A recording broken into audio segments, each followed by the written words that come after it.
በስመ አብ ወወልድ ወመንፈስ ቅዱስ አሐዱ አምላክ። ለተዋህዶ እምነታቸው በመቆም እውነትን የሚያጋልጡ ምዕመናንን ማሳደዱ እንደቀጠለ ነው። በስውሯ ማርያም ገዳም የሚፈጸመውን ጉድ ምዕመናን እያጋለጡ መሆኑ፣ የቻይና ሕዝብ ቁጥር በሚያስደንቅ ሁኔታ መቀነሱ ተሰማ። አይጠልቅም የተባለው የአሜሪካ የልዕለ ኃያልነት ዘመን እየተጠናቀቀ መሆኑን መረጃዎች እያጋለጡ ነው።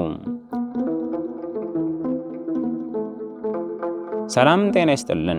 ክቡራትና ክቡራን በዓለም ዙሪያ የምትኖሩ ውድ ኢትዮጵያውያን ሰላም እግዚአብሔር ከእናንተ ጋር ይሁን እያልኩ የዓለምና የኢትዮጵያን ወቅታዊ ሁኔታ የምናቀርብበት መርሃ ግብሩን ወደ እናንተ የማደርሰው ኃይለ ሚካኤል ውእቱ እስከ ፍጻሜው አብሮን ይቆዩም። ለተዋህዶ እምነታቸው በመቆም እውነትን የሚያጋልጡ ምዕመናንን ማሳደዱ እንደቀጠለ ነው። በተዋህዶ ቤተክርስቲያን ላይ ለሚነሱ ጥያቄዎችና የሐሰት ውንጀላዎች መጽሐፍ ቅዱሳዊና ትውፊታዊ መረጃዎችን በማጠናከር ለሕዝቡ መልስ በመስጠት ላይ የሚገኙ ምዕመናን ጥቃት እየደረሰባቸው መሆኑን ተገለጸም። ተሰባስበው አየናቸው። የሆነ ሜዳ ነበረ፣ እዛ ላይ ተሰባስበዋል። ዙሪያውን ከበውናል። አታክ ሊያደርጉን ነው የመጡት። ስለዚህ የህይወት ጉዳይ ነው። ራሳችንን መታደግ ነበረብንና ራሳችንን የምናወጣበትን ነገሮች ወደ ማመቻቸት ገባን ማለት ነው። ልክ ከቤት እንደወጣን ድንጋይ ናዳ ወደዛ ለመግባት ሞከሩ።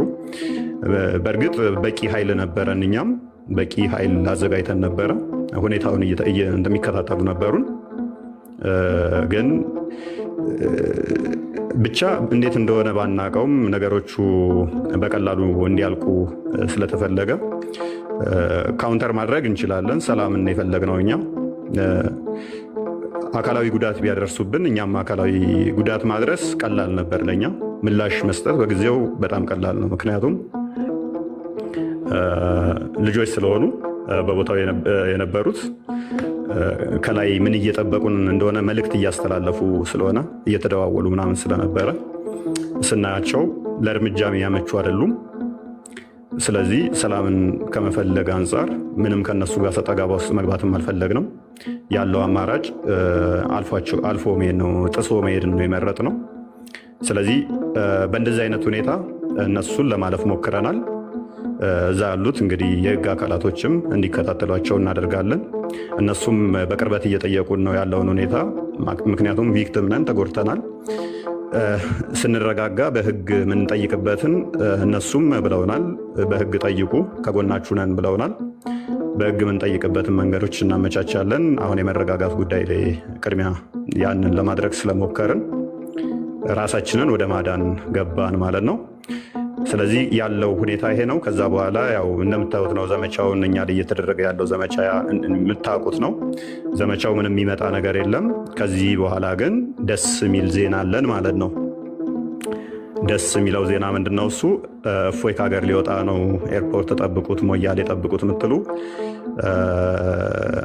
አንድ ደስ የሚል ዜና ልንገራችሁ። አሁን እፎይ ያለው ኢትዮጵያ ውስጥ ነው። ከኢትዮጵያ ይወጣል። ደስ የሚለው ዜና እና ሳውዲ አይደለንም ያለ ነው፣ ኢትዮጵያ ነው ያለ ነው። ሳውዲ አይደለንም ያለ ነው። በማህበራዊ ድረገጽ ላይ በሚተላለፉ የንጽጽር መርሃ ግብሮች ላይ ለሚነሱ ጥያቄዎች መረጃና ማስረጃ ከመጽሐፍ ቅዱስ፣ ከታሪክ እንዲሁም ከቁርአን ላይ በማጠናከር ህዝቡን የሚያነቁ ወጣቶች በብዛት እየተመለከትን እንገኛለን።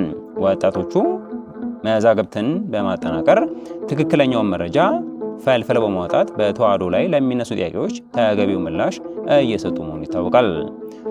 ህዝብን ወደ ብርሃን መንገድ ለመምራትና ከሰዓት አስተምሮ ለመመለስ ያስችለናል ብለው ባመኑበት መጽሐፍትንና መዛግብትን ተንትኖ በማስረዳት አካሄድ በመጠቀም በቲክቶክ እና በዩቲዩብ ከፍተኛ ቁጥር ያለውን ህዝብ በማንቃት ላይ ይገኛሉ። የእውነት መውጣትና የህዝብ መንቃት ያናደዳቸው አንዳንድ ግለሰቦችና ቡድኖች በወጣቶቹ ላይ ጥቃት ለማድረስ በመንቀሳቀስ ላይ ይገኛሉ። ከዚህ የምኖረው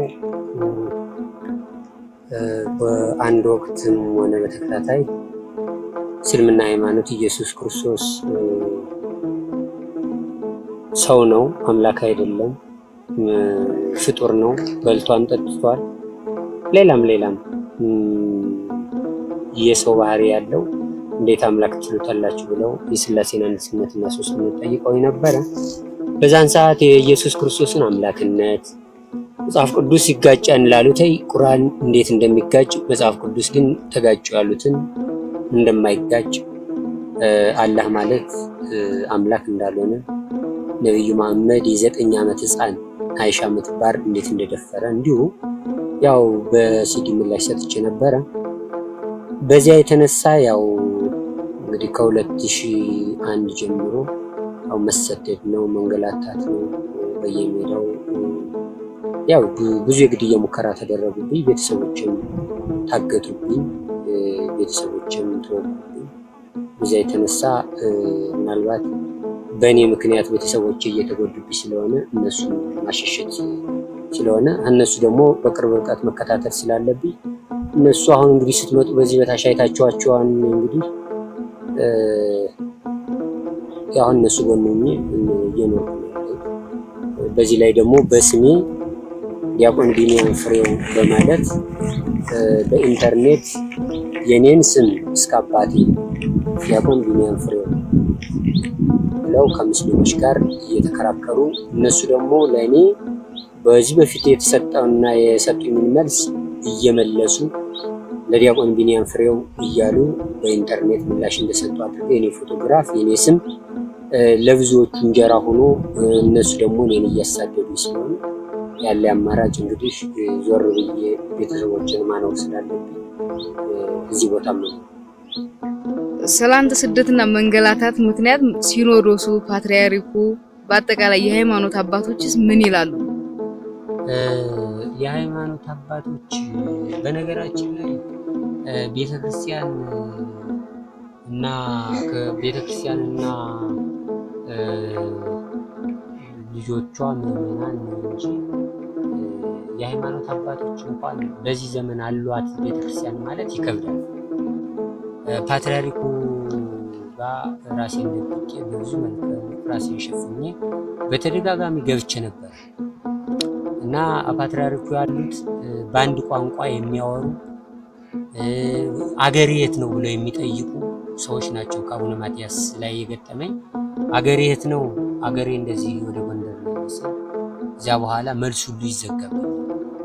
እውነተኛ የሃይማኖት አባቶች አሉ ማለት በጣም እጅግ ይከብዳል፣ እጅግ ይከብዳል። ምናልባት አንዳንድ አባቶች ይኖራሉ፣ አንዳንድ ጳጳሳት ይኖራሉ። እነሱ ደግሞ ለሲኖዶስም ለማቅረብ ይሞክራሉ። ምንም ታፍኖብኝ ያለ ፓትርያርኩ ምንም ሊያደርጉልኝ ያልቻሉ ምናልባት ያሉ አንዳንድ ምናልባት በጣት የሚቆጠሩ ክርስቲያኖች ከጎን ያሉ ጠቅላይ ቤተ ክህነት ሰራተኞች እንኳን አሉ ከጎን የሆኑ አሉ እንጂ ፓትርያርኩ ምንም የሚያስጨንቃቸው እሳቸው ስልጣናቸው የሚያስጨንቃቸው ፊታቸው ላይ የሆነ ሳር አለው ወይ ጉድፍ አለው ወይ ተቧጭሯን ወይ ተጨማድጃለሁ አርጅቻለሁ ወይ ነው እንጂ ስለ ክርስቶስ የሚያስቡ ፓትርያርክ አይደሉም። አቡነ ማትያስ ማለት ስለ እውነት እናወራ ካልን እንደዚህ ናቸው። ለምን በተደጋጋሚ ገብቻለሁ። አባ ሙሴ ማን ነው ሙሴ የሚል አንድ ወጣት ሙሴ የሚባል አንድ ወጣት ፓትርያርኩ የሚኖር አለ። ሌሎችም አሉ። አባ ኪዳን የሚባሉ አንድ የፓትርያርኩ የእርዳታ ገንዘብ ሰጭ ናቸውና እሳቸውን እንኳን ሳናግራቸው እሳቸው ፓትርያርኩ ጋር ምናምን ስል ፓትርያርኩ ብር ልከውልሃን አሉ። የምን ብር ላኩ? በቃ ለጊዜው የሚሆን ብር ልከውላቸዋል ብለው ብር አምጥተው ሰጡ። የላኩት ብር ብዙ ነው ተባለ። እሳቸው ቆርጠው ሰጥተዋል መሰል። ሌላ የፓትርያርኩ ጸሐፊ ወደ ውስጥ ላስገባው ብለው ሲሉ እንዳታስገባው በስላሴ ስም ምን አድርጎ ነው የማይገባው ፓትርያርኩ ሲባሉ አይ እንዳይገባ ብለዋል። በኋላ ስጠይቅ ብሩን የቀንሰው ያስቀሩትን ብር እንትን እንዳትላቸው በቃ ያጋለጥባቸው መስሎ ነው ምናምን ይባላል። ግን ውስጡ አሸክት ነው። በአጠቃላይ ቤተክርስቲያን ጉልላቷ ብቻዋንና ምእመናን ነው በዙሪያዋ ከበዋት የሚያነቡላት እንጂ የሃይማኖት አባቶች አሉ ማለት የሃይማኖት አባት አለ ወይ ማለት ይከብዳል። አንዳንዶቹ አባቶች ጋር ምጃለሁ ተናጠል ምናልባት ታፍነው ነው የሚኖሩ አባቶችን በድፍረት የሚናገሩ አይደሉም። ብቻ ክርስቶስና ወላዲተ አምላክ እናትነቷ አማላጅነቷ ስላለ በአማላጅነቷ በጠብቆቷ በልተንም እናድራለን፣ ጠጥተንም እናድራለን፣ ተጠብቀንም በክርስቶስ ጠባቂነት እንኖራለን። በቅዱሳን መላእክት ፈጣን ተራዳኢነት እየኖርን ያለን። ማሳሰቢያ ለተዋሕዶ ምእመናን የእግዚአብሔር መንገድ አጽንቶ ለመጓዝና የአጋንንትን ፈተና በድል ለመውጣት በአምላክ በተፈጠረና ዘላለማዊ በሆነው በዘመነ ሄኖክ አቆጣጠር ስርዓት እንድትገቡ ስንል ለማሳሰብ እንወዳለን። የእግዚአብሔር እስትንፋስ በሆነው መጽሐፍ ቅዱስ እና በአዋልድ መጽሐፍት ላይ የአምላክ ትእዛዝ በዚህ መልኩ ተቀምጧል። ድርሳነ ልደት ዘሚያዝያ ገጽ 161 አይሁዳዊና ክርስቲያናዊ ያለ መጽሐፍ ሄኖክ ፋሲካችሁን፣ የወራችሁን መባቻ፣ በዓላቶቻችሁን፣ ሰንበታቶቻችሁንና ዓመታቶቻችሁን በምን ታውቃላችሁ? ያለ መጽሐፍ ሄኖክ የሰማይ መለኮቶችን ማወቅ በምን ይቻላችኋል? ኦሪትና ነቢያት የነቢዩ ሄኖክ መጽሐፍ እንዳከበሩት ሁላችሁም ስሙ። ሐዋርያትም መጽሐፉን ጽፈው ክብሩን ተናግረዋል። መጽሐፍ ሄኖክ ምዕራፍ 4 ቁጥር 6 ይህ ዓለም ጸንቶ የሚኖርበት ቀን በጥንቃቄ ቢቆጠር ይህ ዓለም ጸንቶ በሚኖረው በ360 ቀን ይፈጸማል።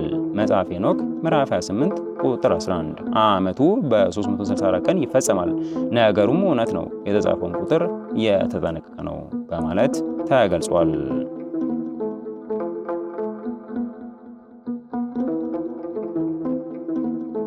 በስጉሯ ማርያም ገዳም የሚፈጸመው ጉድ ምዕመናን እያጋለጡ መሆኑ በኢትዮጵያ ርትዕት ተዋሕዶ ሃይማኖት ቤተክርስቲያን ስር የምትገኘውና ስጉሯ ማርያም እና የእግዚአብሔር አብ ገዳም በመባል የምታወቀው ገዳም እየተፈጸመ ያለውን ስርዓት አልበኝነትና ዝርፊያ ምዕመናን እያጋለጡ ነው።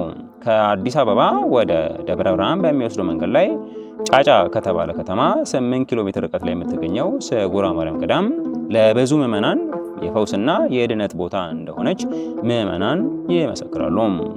ብዙ ምዕመናን በጉዞ ማህበርና በእግል በመጓዝ ወደ ገዳሟ እንደሚመጡና ታላቅ ፈውስ እያገኙ መሆኑን ተገልጿል። በገዳሟ አስተባባሪነት የሚከወን የጉዞ መርሃ ግብር እንዳለና በዚህ መርሃ ግብር ላይ ከፍተኛ ሕዝብ እንደሚሳተፍ መረጃዎች ያመለክታሉ።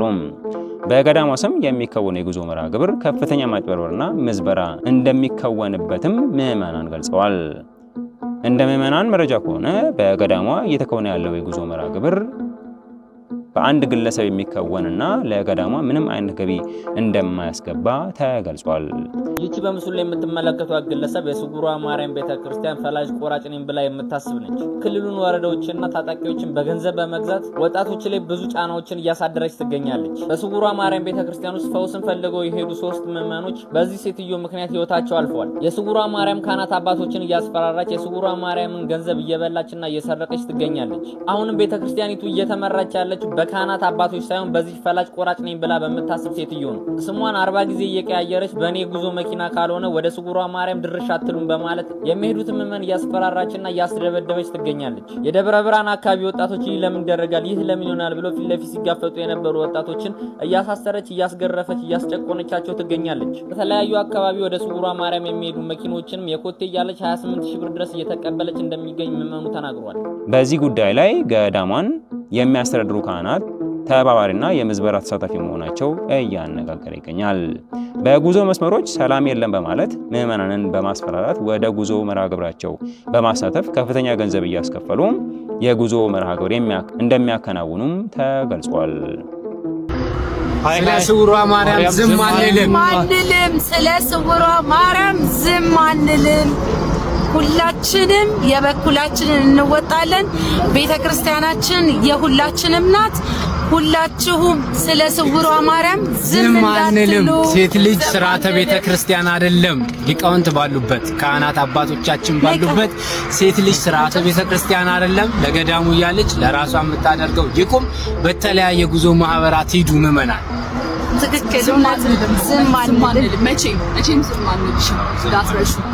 ሁላችንም እንግዲህ አይታችኋል። ስለ ስውሯ ማርያም ዝም አንልም። እስከ መጨረሻው ድረስ እንታገላለን። አንገታችን ካራ እስከሚገባ ድረስ እንታገላለን። ማንም አይሰማም። ሌባ ቤተክርስቲያናችንን አታስተዳድርም። ስለዚህ ሁላችሁም ተሳተፉ፣ ሁላችሁም ተባበሩን። እስከ መጨረሻው እንሄዳለን። የምናቆመው ጉዳይ አይደለም። እናመሰግናለን። የዘራ ያዕቆብ እመቤት የዋሻዋ ንግስት ለአባ ኤፍሬም ለአባ ሕርያቆስ የተለመነች እመቤቴ ለሁላችንም ትለመነን። በረከቱን ሁላችንም እየሄድን እንድናፈስ የውስጥ የገቡትን እመቤቴ ታጽዳ። እኛ ደግሞ በበኩላችን ያለንን ስራ ሁላችንም ቢሆን ቤትሽን አጽጂ እያልን የገቡትን ዘራፊዎችን ሌባ እምነታቸው በሌላ በኩል የገቡትን ሁላችንም ተባብረን በገሃድ እናውጣቸው ይውጡ። እናመሰግናለን። ሮሚ መሄድ የምትፈልጉ ሰዎች ምዕመናን በሙሉ እሷ በምታዘጋጀው የቤተ ክርስቲያን ስላልሆነ እሷ በምታዘጋጀው ጉዞ እንዳትሄዱ። መናኸሪያ ሄዳችሁ በግሩፕ መሄድ ትችላላችሁ፣ መኪና ተከራይታችሁ ወይም ደግሞ በግል ሚኒባሶች አሉ። አንድ ላይ ተባበሩ። እናንተ በሷ ጉዞ መኪና የምትሄዱ ከሆነ አንድ ሰው የገደላችሁ እንደሆነ እወቁት። በመኪናው 65 ሰው አለ። 65 ሰው እንደገደላችሁ እወቁት። ለቤተ ክርስቲያን የሚጠቅም ጉዳይ ስላልሆነ ነው። እናመሰግናለን። ከዚህ በተጨማሪ በገዳሟ የተለያዩ የስርዓት ጥሰቶች እየተፈጸሙ መሆኑን ምዕመናን አጋልጠዋል። የቻይና ሕዝብ ቁጥር በሚያስደንቅ ሁኔታ መቀነሱ ተሰማም። የቻይና ሕዝብ ቁጥር ከነበረበት 1.4 ቢሊዮን በመቀነስ ከ900 ሚሊዮን በታች መሆኑን መረጃዎች እያጋለጡ ይገኛሉ። በኮሮና ወረርሽኝ ምክንያት ከ400 ሚሊዮን ያላነሰ ሕዝብ የሞተባት ቻይና በሽታውን ለመከላከል በተሰጡ ክትባቶች ተጨማሪ የሞት አደጋና የሚወለዱ ሕፃናት ቁጥር መቀነስ መመዝገብ በተለያዩ ተቋማት እየተገለጸ ይገኛል። The founder of Falun Gong, Master Li Hongzhi, said in early 2023 that China lost 400 million people during the pandemic, and another 100 million would die before the pandemic ends or ended.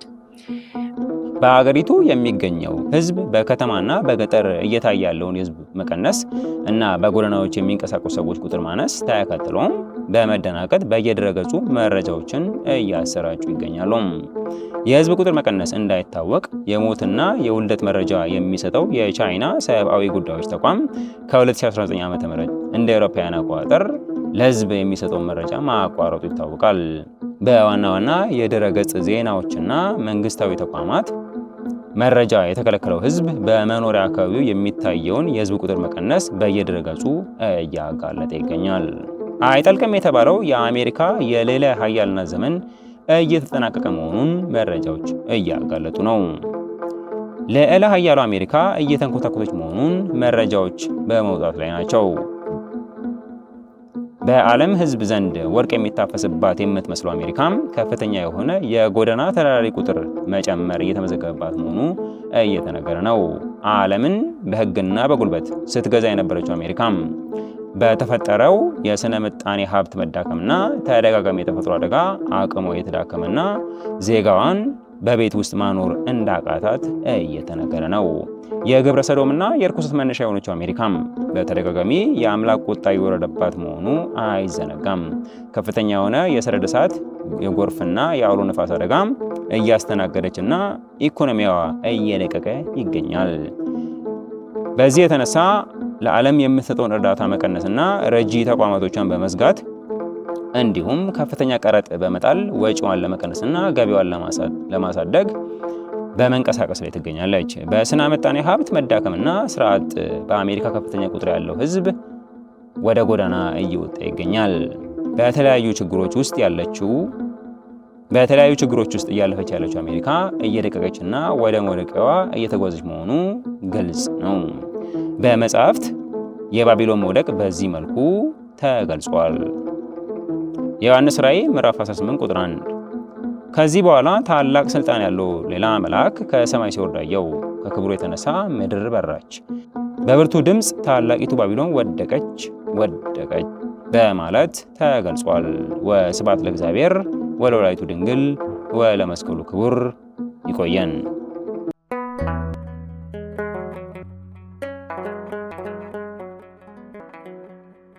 ዘኢትዮጵያ